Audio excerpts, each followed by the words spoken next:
All right, everybody. Welcome back to the Pat Flynn Show. For some reason, I'm still hearing the intro music. I think that's weird. I'm not. Me neither. Okay. What's the intro music telling you to do, Pat? Well, I'm hearing myself now, so there's a terrible echo. Yeah. Okay, we're good now. Yeah. No, we're not.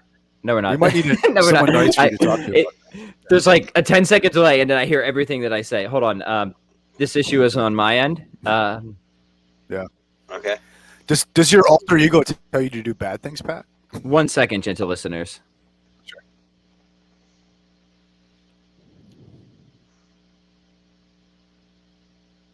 See, this is. So I think we lost you sound-wise, Pat. Oh no, you're muted. We can't hear you. Yeah, I can see on the screen he's muted. Yeah. Oh, he says he'll be back. Yeah, this is part of the romance of doing it live, right? Yeah. It's these little glitches that we give to the gentle listener, right? That I used to do a live show. I think the recordings are still up on iTunes. It was called In Top Form a couple years back with a mutual friend of Pat and ours, at Pat and mine, and the tech was always. I'm back. You would think from week to week we would have had it figured out, but every week there was some hiccup. Yeah. But I think there's an authenticity to that, like we're not over editing this thing. We're being normal humans, yeah. Okay, well we're here. Can you guys hear me now? Sure can. By the way, I know what the issue was. Jim, when you asked me to get the stream for you, I left the YouTube up. So YouTube was playing as I'm streaming. That was the issue. We're okay now. So thank you for being patient, gentle listeners. Man. Welcome back to the Pat Flynn Show. We Nice. got the dream team here today. This conversation's been a long time coming. I've been meaning to link you two guys up for a while because there's a lot in common here in terms of fitness and martial arts and just a whole bunch of other things that we could talk about. So Sam and Jim, good to have you back. Sam, it's been a while since you've been on the podcast yourself. It's been too long, in fact. So always a pleasure. Glad to be here. Yeah, I like you got the new customer service call center headset as well. Yeah, I needed something. So the theme here is going to be kettlebells and martial arts and self-defense. So I was trying to remember. I always forget. Are you 5th, 6th, or 7th in Taekwondo? 6th Dan in Taekwondo. Okay. Mm-hmm. Yeah. And are you still rolling? Are you still rolling Okay. a lot? Not as much as I was pre-pandemic. But yeah, I mean, couple days a week, really. Not as much as I would like to be, but I was telling Pat over text now that I'm sort of like a little bit out of the weeds with the business and getting back to a regular routine. My goal is to get in about like 60 minutes of sparring a week, and not quite there. Yeah. Nice. Well, Sure. So just the fact that you kept the business open to this thing, congratulations. Thank you. It was just congratulations that you managed to keep your business. Yeah. So. Yeah, we are. Humble brag, but we're trending very good right now. Mm-hmm. So I'm happy to say that. Part of that was 2019 we had a banner year. Opened my 3rd school. All the schools were hitting revenue records. So it's a higher benchmark to get back to, but hey, that's what makes it stronger. Well, but it's you a had quality product product over at Dragon Gym. So. Exactly.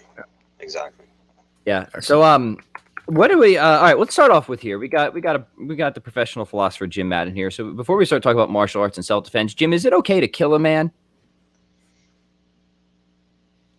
Well, I mean, it is. Just to watch die, or is it self-defense? Right? This was Cash moment here. No, this was actually a question on Instagram that we got pretty recently. Is somebody wanted us to explain give a moral defense of self-defense. So I thought that might be a fun thing just to start on. And then what we can do is we could talk about the different martial arts practices that the two of you engage in, and then how you complement that with kettlebell specifically. So yeah, let's do it. Yeah. So, I mean, I would say this. I mean, I think the ability for us to defend ourselves violently and to act aggressively physically is just as hardwired as sexuality is. Okay. So in as much as there is a morally licit expression of sexuality, I think there is also then a morally licit expression of our violent capacities, right? So I think definitely that comes in a situation of self-defense, right? So yeah, I do think there are situations where one could, do things that will result in the death of another human being and in no way, shape, or form be doing anything wrong, right? Mm-hmm. That's different from saying I want you dead, okay? But I do think, yeah, there is a place for violence in human life, yes. Right, yes, excellent. Right. Sam, are you in agreement with that? I am. Yes, Yeah. indeed. Okay, Yeah. good. Yeah. Yeah. This is another agreement cast. This will be the Yeah, yeah. the Mutual Adoration And- Society yeah. yet again, Yeah. right? Mm-hmm. And I'll even say, I think it's the development of that, I think, is part of the good life for most of us. And I think it's unfortunate that it goes largely unexpressed for the vast majority of people, if not throughout their entire lives, but by the time they finish high school and end up, their competitive sporting lives are over, right? Mhm. So I actually think a healthy life is going to be involved with martial arts, right? Or some such their entire life. Yeah. Well, that's an interesting point. Let's build on that a little bit, if you don't mind. Yeah. Yeah. Well, just because you have, I mean, if you look at the evolution of human beings, okay, something I've come to understand recently is we're like the only ape that can get over our head and go like this, okay, with any kind of efficiency. And we're also the only ones that naturally do a hip switch. Okay. So what does that mean? We're like really good at throwing stuff and we can punch. All right. And so I think there's very good reason to think that one of the things that really made us so great when we came down from the trees and entered the plains is we were very good at team killing, especially ranged throwing and punching in a way, right? And so if I punch, a saber-toothed tiger, I just get killed by a slightly more pissed off saber-toothed tiger, right? Okay. If I can get 12 of my homeboys in me to jump that thing, right, maybe 9 of us can make it, right? Okay.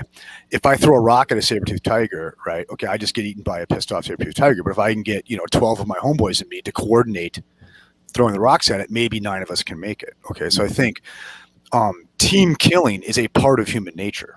Okay.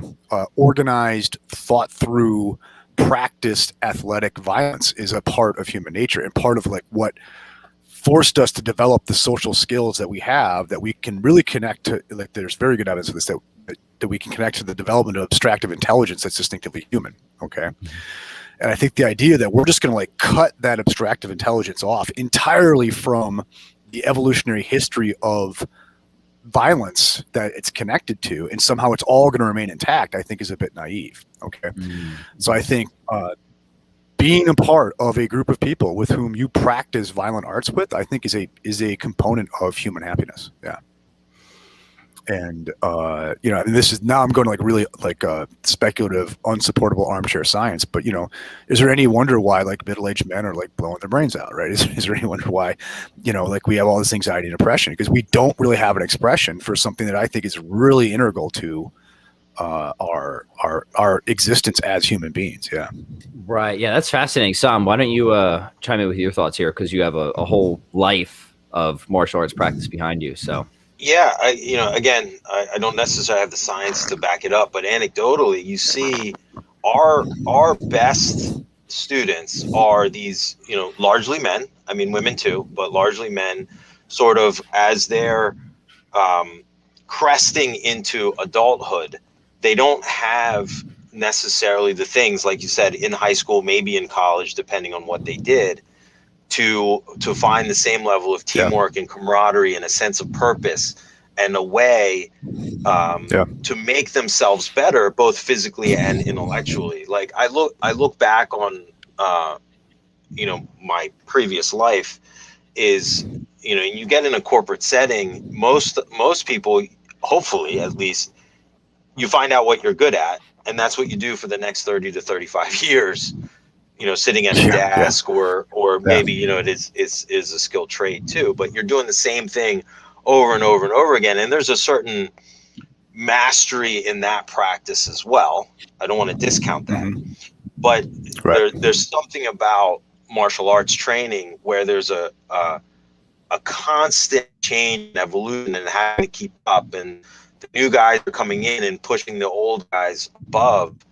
And like, you're a jiu-jitsu practitioner. I don't know how long you've been doing it, but about 5 years. Okay.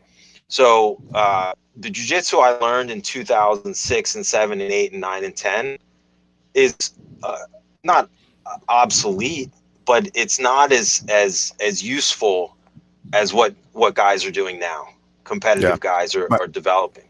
My 12-year-old kid is doing stuff now that would have been like cutting edge in 2005. Yeah. Right. Exactly. And learning that in like a basic kids class. Yeah. Mm-hmm. Right. Yep. Okay. So, no, go ahead, Jim. No. And there, there's this interesting phenomenon that it looks like, so like one human, what was the big thing? Was like everyone thought no one would ever run a 4-minute mile. Was that the big number? In like the 50s, and then like one guy does it, and then within a generation, every like high school state champ is close to that, right? Right. And it's just that like once one human being figures something out, right? It's like the hive mind kicks in, and we're all doing it, right? And you get that in martial arts, right? And I think you get that macro and you get that micro within a gym. Like once a gym figures some stuff out, all of a sudden you're obsolete. You better get better, or you're on the bottom of the pile, right? Which is really constructive. It's resolvable stress, which is very important for us. Yeah. Right. Yeah, we're pretty big into the lifting here now too, and it's for years. I mean, Pat remembers for years, like, anybody had an over 400 deadlift, they were gods. They're like, incredibly strong.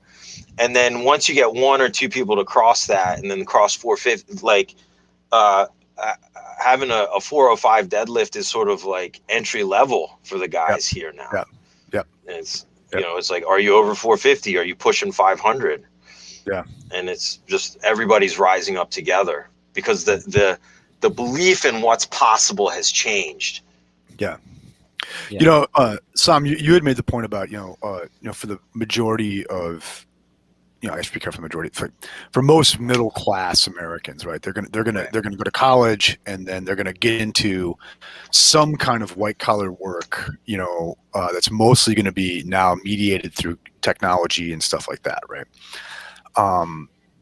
Whereas if you look at like the ancient Greeks, even so everyone, like you name any famous ancient Greek that you know of, right? They all learned a physical trade.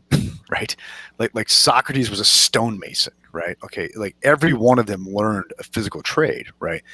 And we, came on learning to do stuff with our hands, right? This has been a big part of the human innovation is this ability to manipulate things tactically with our hands, less so with our feet, but we can do that too. And for many of us, right, who don't fix our own homes, have no physical trades, right, who just are mostly doing highly cognitively abstract work mediated through electronic technology, we have no tactile way of interacting with the world, right? Well, martial arts is a very tactile way of interacting with the world that makes you build those tactile skills, which once again I think are integral to human fulfillment. Right. Yeah. This is interesting because a lot of people, they might initially get into martial arts just because they want to learn some cool self-defense moves, right? We can talk about that more, but the case that's being built here is much deeper, right? We're saying, no, there's really a certain aspect or a profound aspect of human flourishing that can be found in these physical, tactile endeavors, if we want to call it that. And Jim, who never tires of calling me a monkey, says that this is so hardwired into us, and we are yet so detached from this in our modern world that it seems like we have a good case here for somebody who maybe has not been doing martial arts to seriously consider it. So I would like to hear from both of you Sam, you've been doing Taekwondo since you were like 5 or 6, right? So you've been doing Yeah. it your whole life. But Jim, you started just about. Were you doing any other martial arts before you started jujitsu? Before Jim? I had been doing judo for like 18 months, Okay. and then our judo club basically shut down. And one of the instructors in the judo club was also a BJJ purple belt, and he said, "Look, just come over and start doing jujitsu with us." And I remember I went to one open mat at the jiu-jitsu place, thinking I was this judo guy who's going to throw people around, and just got wrecked by a woman half my size, right? And I was like, okay, there's something to this, right? This is cool. And I was absolutely hooked at that point. Yeah. And so it'll be 5 years this fall that I've been at that gym, right? And my whole family trains. My wife trains, all 6 of our kids train. It's actually, I see it as an integral part of my children's education. Yeah. Sam, what do you because you obviously teach a lot of different stuff at the Dragon Gym. Mm-hmm. Taekwondo is your more formal background, but you've Hapkido, Jiu-Jitsu, all those things. Should somebody start with one? Should somebody start with a mix of them? What is your advice here as the sensei? Well, who is the somebody? Yeah, that's a good question. Right? Fat 40-something-year-old man, low T, sits in front of a computer. That I don't know. It can be anybody you want. Take maybe just take like your average person who might even walk in the Dragon Gym if you have such a figure. Yeah. So it's hard to say. I think people are coming to the table with much more information than they had before, whether it's good information or not. There's much more awareness of martial arts training, whereas even 20 years ago, people didn't know the difference between what jiu-jitsu was or karate was. Yeah. Think of what the UFC has done for this. Yeah. Yeah, exactly. So often people are coming in with something specific in mind. Like they want to come in for jiu-jitsu, they want to come in for Muay Thai, or they want to come in for Taekwondo. And then we sort of just make sure it aligns with their goals and put them in the right spot. I think you can get most of these benefits from any of those martial arts. You're going to have real human-to-human contact. There's a high level of like just physical exertion, physical demand, and all of those things. Then sort of depending on what you respond to in terms of progress and goal setting, people thrive differently. So our Muay Thai program is, I don't want to say it's more casual, but it's not about belts. The Taekwondo program, it is very structured. You have a set sort of curriculum. It's very linear in how you move through the belts, and you learn, memorize forms, and you go through. And some of my students really need and thrive on that clear roadmap. Jiu-jitsu is not as clear, not as linear. Like you can't necessarily say to a white belt, hey, you have to learn these 5 sweeps. You have to learn these 3, side mount escapes, and you have to learn how to do these 3 submissions, and then I'll give you your blue belt. Oh my gosh, my jiu-jitsu coach just fell in love with you for saying that. So pretty good. Yeah, it's just not how it's not how it works, right? You may have memorized those techniques, and you can do them during drill efficiently, but when it comes to rolling and being able to not just remember but recall those moves under pressure is totally different. And that's not for everybody. Let me just put it that way. Where there's the learning curve is different. So it's sort of up to us. We've had people start with Thai boxing and move to jiu-jitsu because it was a better fit. We've had people start with jiu-jitsu and move to Taekwondo because it was a better fit for them. And ultimately, because like you guys, I really believe in the value of martial arts training generally.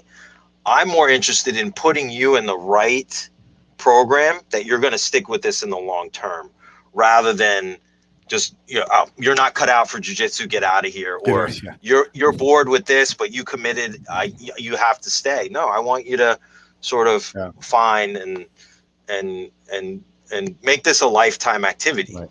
Yeah, that's good. That's helpful. So Jim, part of the reason you switched to jiu-jitsu was because judo was just like getting thrown around like that so much. It reminds me of my favorite sport where the big boys play, which is professional wrestling. Right? It's typically not something people do into their 60s or 70s. At least not do very well. I mean, I could barely get away with 2 days a week of judo, right? But I can do jiu-jitsu like every day and roll pretty hard, right? It just and partly because it's my own history. I had some lumbar fractures playing football in college, right? So the impact on the judo was not great on that. But yeah, for me, it was jiu-jitsu was a much better fit that way. And riffing on a couple of things you said there. So first, and once again, I'm a purple belt. I'm not a black belt in jiu-jitsu, so I want to be careful talking about advancement and stuff like that. All right, but an interesting thing about jiu-jitsu, okay, so probably not a lot of, you're not going to turn a lot of not completely novice Thai boxers loose sparring, right? Okay, whereas jiu-jitsu, depending on your gym, you might be able to spar from jump, right? And so you have to test this on a resisting opponent right away, okay? And so and I understand in martial arts, we can't be kicking each other in the head right away from our first day in this. Okay, so your chances to actually try this 100% full go are going to be limited, right? Whereas in jiu-jitsu, they're not that much limited. Okay, and so that means we've got the ultimate test for advancement. Like, can you actually pull this off in a roll, right? So I think a smart coach is looking at that very much so, adjusting for age and size and all this stuff, right? So I think that makes the jiu-jitsu advancement thing much more ambiguous because it's not only knowing the techniques, it's actually being able to do it on someone, and we get a chance to see it in jiu-jitsu in a way at an earlier stage than we do, say, if you're doing kickboxing, right? Yeah.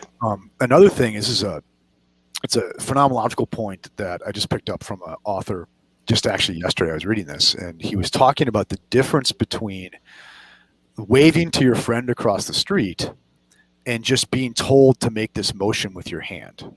Okay. And it's this, if I'm waving to Pat across the street, the object of my concern is Pat and his reaction. And immediately within the wave, I'm reading what he's doing. And like, if he's like waving me off, I'm like, no, I really need to talk to you. What I'm doing is interactive with him because the object is Pat. It's not the wave, right? And if I say, hey, I want you to move your hand like this, well, then the object is just the motion. It's not interacting with something outside of the motion. Okay. I mean, this is really brilliant. Okay. And so think of it. So if I do say so myself, no, it's not me. It's Merleau-Ponty. It's not me. Okay, so right. It'd be better if it was you. Yeah, if it was me. Yeah. If it was me, I'd be on a much more popular podcast, right? So right. Anyway, it's true. Yeah. And so just think of like when you teach somebody a technique, right? So what do? We drill, right? We drill initially. We have to drill. We have to do something, right? And I help teach a fundamentals class at my gym, and I always say, I'm going to teach you the 9 steps of the arm bar, none of which exist in the wild. Okay. Because what we're doing is we're teaching the movement, but we're not teaching the real object of the technique in a real fight. Right. So if I'm rolling with Pat, my object is him and what he's doing and interacting with it. I'm going to be making millions of little unconscious micro adjustments to the situation. Right. Whereas if I'm drilling, what I'm doing is I'm just trying to go through the motion itself. The motion is the end in itself, right? And I think this is one of the advantages of jiu-jitsu, not advantage, just the difference is like immediately it can become about the object in a way that it's very hard, I think, to transcend that for other martial arts where for a longer time it's going to be about the motion, right? If that makes any sense. Yeah. Yeah, it makes a ton of sense to me. Yeah, yeah. But also just as someone who teaches some basic jiu-jitsu, I don't know how to start the process, but to teach people an armbar that doesn't exist in the wild, right? Like through the steps, right? Right, yeah. Right. Yeah, I think that's, that it's necessary. Right. I don't want to say unavoidable, but it's necessary. You have to go through the steps and, mentally and physically train the body to do the movements as close to correctly as possible. Right. And then, so like when you're training in jiu-jitsu, you're under some sort of pressure constantly, whether it's actual physical pressure or just the mental pressure. Like you haven't even grabbed their gi yet, but it's, you're moving, you're eyeing, you're trying to see like what level are they going? Is this the guy going to pull guard? And that first I need the foundation. Okay, my techniques are in place. This is my game. This is what I'm going to go for. And then from there, once you're under pressure, can you execute? Can you do that? Like you said, that arm bar when the guy's actually resisting and thrashing and you're trying to pull an arm bar and he's passing your guard and all of that is it's what makes it fun. Yeah, exactly. And you have to, I think, just get on the mat and work it out. Right? Yeah. Yeah. So let's all right. So the kind of we'll start getting into the meat of the episode now. This has all been, I think, really good stage setting, and then we will take questions, gentle listeners. So I see there's stuff in the chat box already. Keep it coming. We'll get to that here. Training. So what I want to hear from both of you are just sort of, and you can give as much detail as you want. What attracted you to kettlebells specifically in relation to martial arts training, and how is your general structure of training these days, right? Like, what does it look like, the relationship between how you're practicing and training martial arts and what your kettlebell routines look like? So I'm just going to throw it out there, and whoever wants to take it first. Sam, why don't you go first? The listeners hear a lot from me on this already. So So okay, kettlebells. I started at a just like lifting weights, typical 3 sets of 10 type of stuff at a local gym on a barter. So the manager of that gym wanted to sign his 6 or 7 year old son up for lessons and said, hey, do you guys want to come to my gym and then we can barter memberships? Great. So I started going, lifting weights and doing some of the weird stuff that I would do with the like body weight exercises. And then this guy Randy and another guy Brian, they sort of came over and were like, hey, why don't you check out this kettlebell thing? So did some swings, was like, all right, whatever. And then they approached me to do like a workshop at Dragon Gym. So they came and then we did the get up and snatches, and it was really doing I was never a huge fan of get ups, actually. I'm still not, but saying the quiet parts loud there, Sam. Oh, whoops. But the snatch was, as a predominantly a striking martial artist at that time, the snatch was like, okay, I get it. This is it. Just in terms of the breathing coordination, the force production, the speed of the lift itself, that yes, exactly. That turned me on, and spent a couple years training with Brian on the kettlebells, got certified, did all that stuff, and sort of never looked back on kettlebell training. Lot of again, anything's hard to prove, but a lot of good, it seems like, in terms of conditioning, force output, discomfort tolerance, as they say, benefits from kettlebell training to martial arts training. Right. By the way, for people who are unfamiliar, it was Sam who first showed me the kettlebell. Aha. Actually, it wasn't even you, Sam. You tossed me off to one of your underlings at the time. You didn't even. It was Bill, wasn't it? It was Bill. Yeah, you tossed me off to Bill, and Bill had me. Bill gave me like. I will say, delegation is one of my superpowers. Indeed, right? Yeah, no, I would. You had to earn your lesson with Sam. That was Bill and Brian. If only I had a staff, Sam, I would be a delegating master. Trust me. Yeah. So Jim, kettlebells came before martial arts for you, right? So you're kind of the reverse of Sam there. So yeah. Yeah. So my body was pretty jacked up from playing college football. I had gotten really, really fat, and the way I lost the weight was basically, it was doing Pavel's Enter the Kettlebell, just swinging the crap out of a kettlebell and pressing and throwing some jogging, and of course eating well, right? And so then I got, and then so the kettlebell had been a mainstay, still has been a mainstay in my training since 2005, I think. It was like, yeah, I was Pat and I, when we met, like I'm kind of a kettlebell OG, right? I mean, like I heard about him on bodybuilding.com, right? Like when okay, and that's what got me into it. And so kettlebells, especially the swing, had just been a mainstay for me in training, since 2005. And then, I still did a lot of barbell work, right? And I still believe in barbell work for the right things. Okay, but I found when I really went down the jiu-jitsu rabbit hole, where I'm on the mat 5-6 days a week as a guy in my 40s, right? I found that heavy barbell work and that did not mix terribly well. The recovery was too much. Okay, and so now all my strength work is kettlebells, clubs, maces, some calisthenics, right? Nice. I don't approach my weights anymore as conditioning. I'm very, very much believe that you condition on the mat, right? You want to improve your endurance in grappling, then grapple more, right? Or drill more, or just like use your sport, use your development. Even if it means you're going to quote unquote lose more rounds because you're tired. I just think you improve your endurance by rolling past your comfort zone. Okay, and that's really how it's worked for me. So for me now, kettlebells, that sort of thing, is about recovery, and it's about strength, right? Like absolute grind strength and explosive strength. And so I use modalities very similar to Pavel's later work, like Simple and Sinister and Quick and the Dead. Not exactly like that, but similar programming setups to get me the best bang I can for the buck, like the least recovery cost, where the most strength, recovery, explosiveness result, right? So for me, that means a lot of get-ups, a lot of pressing, a lot of weighted pull-ups. The swing is still in there. I use the snatch, right? A little heavier for more of a strength direction of my snatch. The occasional sprinting workout, lots of walking. Yeah. Right. So you're not touching a barbell at all anymore. I don't. And when I clear, I think I love the barbell, I believe in the barbell, but just for me as an obsessive martial artist in my late 40s, that got upside down. Yeah. Right.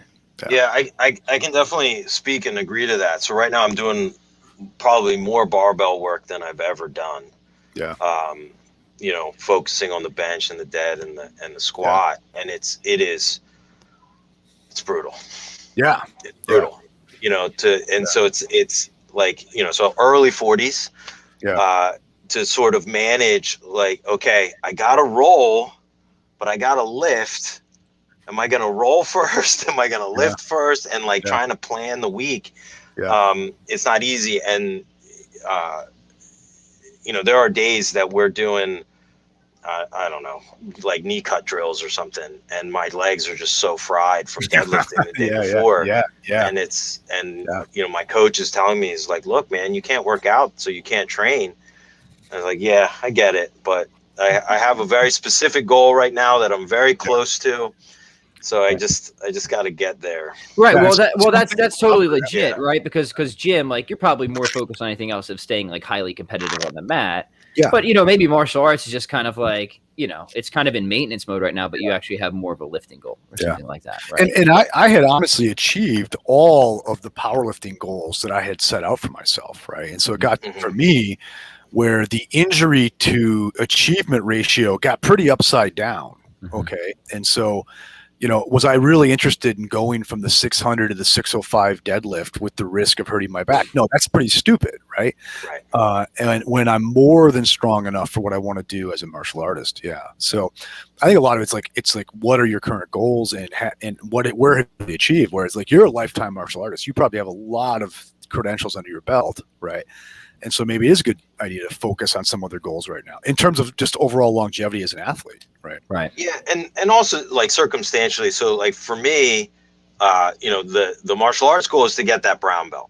Right. To gotta like get the time back in. You and me both, man. Yeah. I know, like, let's do it. Let's do it. But over the pandemic, like, people weren't rolling. So then got big into the lifting just to fill the time, and made some pretty big jumps in my lifts. Yeah. So now like the goal is 500 and I'm at like 485. So it's like so close. Oh yeah. You got to do that. You got to see just that. Just got to cross 500 and then you got to do that. Yeah. Yeah. Yeah. Well, you got to do that. You got to do Yeah. that. Yeah. Yeah. Yes, sir. Oh, So yeah. You can't. You got to get 5 plates on there, man. yeah. That's All right. it. Well, let's take some questions. Maybe this will help us give some more specifics to the gentle listeners. So Raju says, here's a question: swings and pull-ups with occasional military press for boxing. What are your thoughts on this, gentlemen? Sam, you're the striker. What do you think? I think it's great combination. Swings are good. You know, if you're proficient with them, I would definitely say for the boxing, do one-arm swings. Military presses are great. Definitely don't want to do too high rep military pressing. That sort of over fatigue on the shoulder probably isn't great for striking. Same thing with the pull-ups. I'm liking like pull-up and press ladders with swings, heavy swings. Right. Yep. Weight up those pull-ups a little bit. Yep. Nico the Greek checking in from Greece. Warm evening there. Cheers to you. Oi, Greco. We got Tokter. Greetings from Germany. What up? Mike Moran says, I love kettlebells and calisthenics to enhance my BJJ training. So very cool. Well done, Mike. Kirill says, if you want to be a badass quick and you're young, I would suggest wrestling, say Olympic styles. Greco-Roman is good. Then lift weights and shadow box for a year or two. Other styles are great, but have such a long learning curve. Yeah, I mean, I think. Okay, well, I think wrestling. I mean, I wrestled as a kid. You know, my 2 oldest sons wrestled. I think wrestling is a martial art. I think it is integral to other martial arts like jiu-jitsu. You know, if you can wrestle and you're a jiu-jitsu player, you've got a pretty good advantage over a lot of guys who start every roll sitting on their butt, right? And I think, and Sam, I'd love to hear your view on this. And I think wrestling is very important for self-defense. Okay, so if I'm attacked, but I can get on the ground and be on top, that is a much safer place to be than just about any other place, except for getting the hell out of there. Right? Okay. Sure. Right. Okay. And so I like, you know, in terms of like self-defense, I want all my children to be able to wrestle a little bit, right? That they could get a takedown if they need to, or at least keep somebody from taking them down. Yeah. Yeah, I agree wholeheartedly there. You know, wrestling specifically, but definitely some sort of grappling generically for self-defense. You know, with jiu-jitsu, how you practice, I think there is. So with my first coach, we always started on the ground with jiu-jitsu, and then like 2 weeks before a tournament, like, all right, guys, we got to practice takedowns. yeah. You know, and so I think that left a little bit of a gap. But now, like when we train, we always start on our feet. So there has to be some ability to do the takedowns. The guys that come in with a wrestling background have a clear advantage. Oh God, yeah. On the takedowns. But knowing how to take someone down, knowing how to defend against the takedown, knowing what to do if somebody puts you on your back, all like tactically really, really important stuff. Yep. I think the more important than that is the dealing with the unknown of a sparring situation. So in all martial arts, you spar to some degree. Of course, it's a controlled situation and there's rules. But ultimately, when you're face to face with someone that is trying to hurt you, so to speak, and you don't know what they're going to do. So we've gone beyond drilling and we're in some sort of free roll or free sparring situation, is the ability mentally sort of to deal with that pressure and that stress is, in my mind, the most important aspect of self-defense is that, like, can you conquer your fear of somebody coming at you? Yeah, that's awesome. Yeah. Now, I also agree that the actual physical pressure of a grappling style gives you a little bit more, because in striking, you have to be under control. I can't have kids or adults going all out with head kicks. It's not safe. It's not proper. So Johnny, kick Susie in the head. You Can't do it. Can't do it. Yeah. Can't and shouldn't. Yeah. Let's be clear. And ought not to. Right? Yeah. We're not wishing we could, right? Yeah. Right. Sam, this next one I think is directed at you. Can I go back to that real quick? Yes, you may. So first, 100% on everything I agree. And when you get to where that kind of quasi-violent situation is part of your daily life, okay, what that does for you psychologically is amazing, right? And also think of it like if you do have to deal with an actual confronting a violent attacker, and you're like, hey, this is what I do every Tuesday evening anyway, that's going to probably make a difference in how you handle the situation. Even if it comes to diffusing it, you're just not afraid of people in a way that you once were, right? And another thing about wrestling, for at least jiu-jitsu, and I think probably a lot of martial arts, is like if you have a wrestler. So my coach, my jiu-jitsu black belt, was a college wrestler and had 50 some MMA fights. Okay, so this guy's a wrestler and MMA guy, and then coming into jiu-jitsu through that, right? When you have a strong wrestling style jiu-jitsu, it's not just the takedowns. Even on the ground, you do things differently. Your decision tree is a little different from most jiu-jitsu people, in a way that really throws them off. It really, really throws them off. And so I think even beyond the takedown, it pays to train wrestling even in the down positions, right? That you're going to get used to scrambling in a way. You're going to want to scramble in a way. You're going to turn to your belly in ways that it's going to like shock people. You're going to like dogfight positions, stuff like that. And I've found tournament-wise that makes a huge difference. Yeah. Do Taekwondo guys train their upper body? That's the next question. I mean, it's kind of open-ended. The answer is yes. They might, just general strength training. Sure. We like to lift weights, but you guys like to look good, don't you? Yeah. I mean, that's the main reason for working. Yeah, right. Yeah. But fill out the gi, right? Yeah. Yeah.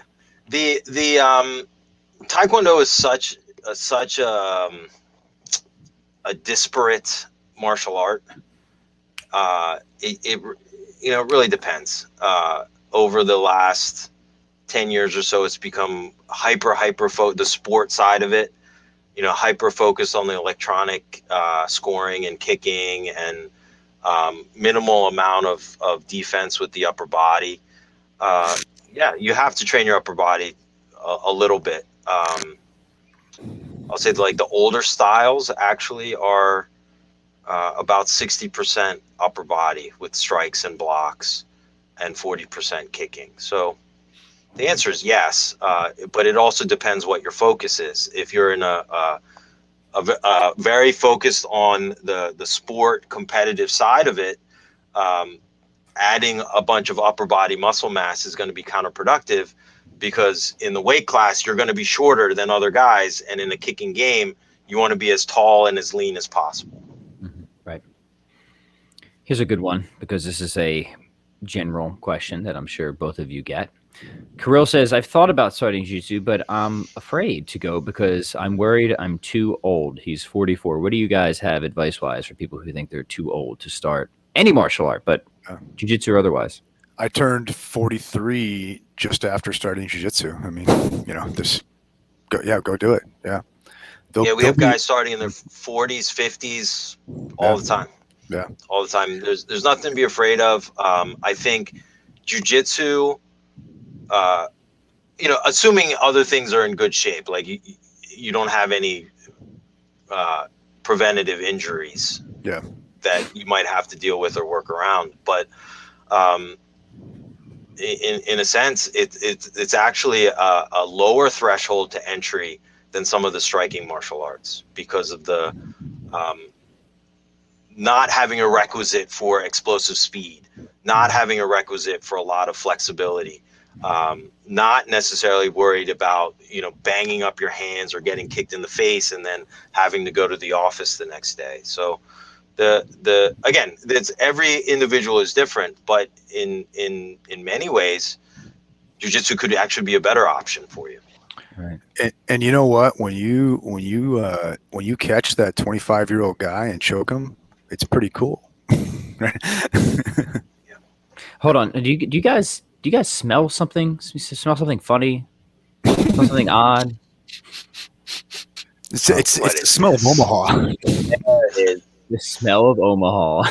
I knew around in the comment section down there. Alex says, I kick all your asses. I just choose not to. The Hitman. Yeah, so Alex, Jim keeps insisting on calling you the Hebrew Hitman instead of the Hebrew Hammer. So we're just going to go with that for now on. I was going to invite Alex onto this conversation. I'm like, nah. He's out of the big boys club. That's right. Let's keep going with the questions here. This is good stuff. Mike says, what kettlebell exercises give the most enhancement to your BJJ? Turkish get up, swings, clean and jerk, mix. All right, the two of you, what do you got? I'm a big Turkish get up guy, but it probably has a lot to do with the kind of game I play too. Okay. But for me, I think it's less a matter of that there's a lift for jiu-jitsu, and it's more, what are your weaknesses? What are your injuries? What are your overuse problems? I like to work through various phases that work me through a variety of lifts throughout the year, right? So I don't think there's a best lift or a best set of lifts, right?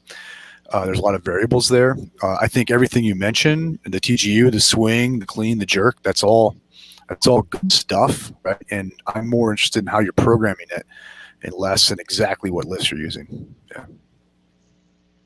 Yep, I tend to agree there. The my thought with the kettlebells is very much of the like general, the GPP approach to it is like, I'm not trying to use the kettlebell to simulate a move that I'm doing. Is your well-rounded approach to training, keeping the rep ranges generally lower for the grinds to focus on strength.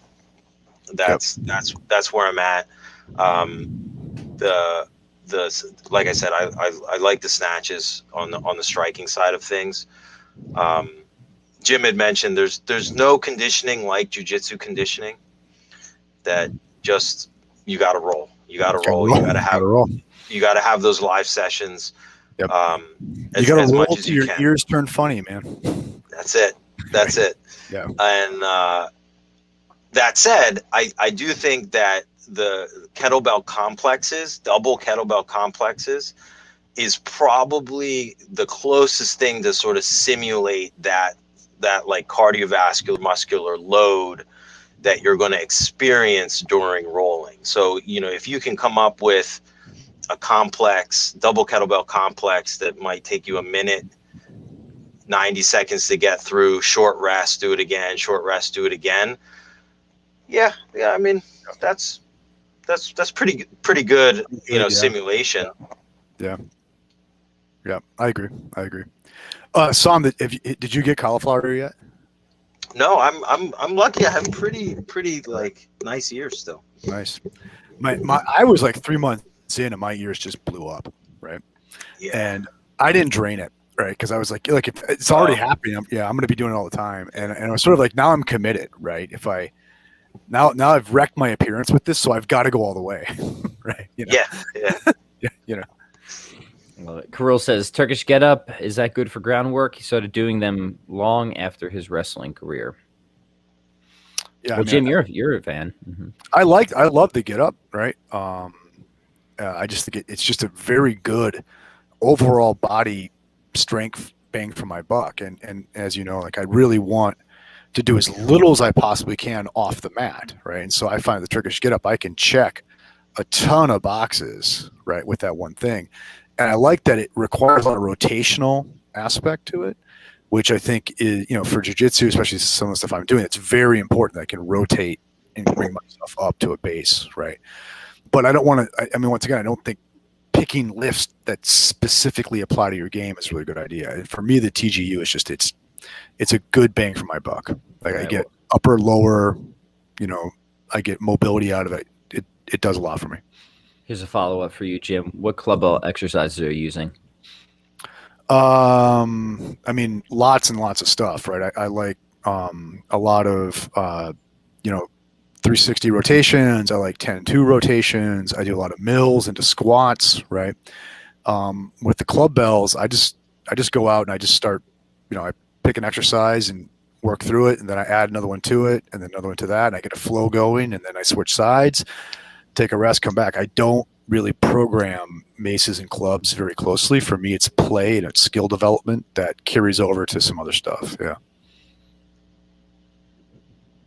Sam, what kind of sets and reps were you doing when you fried your legs and it messed with your martial arts? You mean every week? Right now. Yeah, so you usually, like with the deadlifting, it's a couple, depending on where we are. Like right now I'm doing heavy sets of 6, so like 3 sets. Ooh. Last week. It's brutal. Sixes are terrible, man. Terrible. That's like the worst. Yeah. So like last week was 3 sets of 6 at 405, then set of 10 at 365, and then a burnout at 315. So it's just like, it's a lot. That's a damn brutal deadlift workout right there. Yeah. And so it's, and then I'm exhausted for 2 days. Yeah. So, but yeah, where we are. So it's like heavy sixes on the bench, a back off set of paused reps, and then burnout just to get the volume, and then doing accessory work and all that. So those sixes are hard, partly too, because how often do we work in that rep range? The 6, right? It's a weird place to be. Yeah, it's a good idea to train that. Yeah. Sam, you guys still got the old traveling lifting crew down at DG? What's going on with that right now? What do you mean by traveling lifting crew? Are you guys going around and doing any competitions? Yeah. There's a bunch of us doing powerlifting meets now. Nice. I think there's I'm not doing the one, but there's one in July. It's like a push pull. A bunch of people are doing. Like Eric and those guys still. Yeah, Eric, Lonnie's competing. A couple of the girls are competing. Pam's competing. Mm-hmm. Jess is probably competing. So.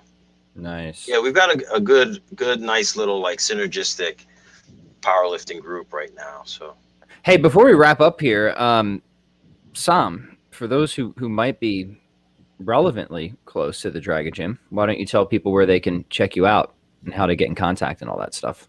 Yeah, best place is the website, dragongym.com. There you'll see a lot of information on what we offer, kids programs, on the Taekwondo quote unquote traditional side, also kids jiu-jitsu programs specifically. And then for the adults, depending on what school you're at, everything may or may not be available, but we've got traditional Taekwondo and Hapkido, Muay Thai, kickboxing, and Brazilian Jiu-Jitsu. And then at our main location, we've got kettlebells and powerlifting. Yeah, guys, that's where it all began, right? The Dragon Gym. This is where it all started. If I were in Pennsylvania, I'd be on my way there right now, Sam. Yeah. So yeah, we roll around tonight. Yeah, we should mention the location. It's in Exton, Pennsylvania. So that's if you're anywhere in the vicinity, you need to go drop in and check it out. Obviously, COVID threw a wrench into things, but now that it seems that we are moving into greener pastures, we'll get stuff going there again, right? Because that's my only reason to come back and really visit PA these days, right? Yeah. Do another workshop, seminar, certification, whatever makes sense. Jim, where are you geographically? I'm in Kansas. So. Oh wow. Okay. We'll get him. We'll ship Jim in. About 45 minutes north of Kansas City. So right on the river. So extreme eastern Kansas. Yeah. Got it. Yeah. Excellent. We will. We'll get something on the books there for that sooner rather than later. In the meantime, gentlemen, any final thoughts? Any closing words here for the gentle listeners? No, I hope we can do this again, Sam. I've really enjoyed talking to you. So yeah, this was awesome. What's your comment? Yeah, we will. We'll be doing a follow up to this. So, gentle listeners, as always, please hit the like button, please share, please subscribe, and we'll catch you on the next episode.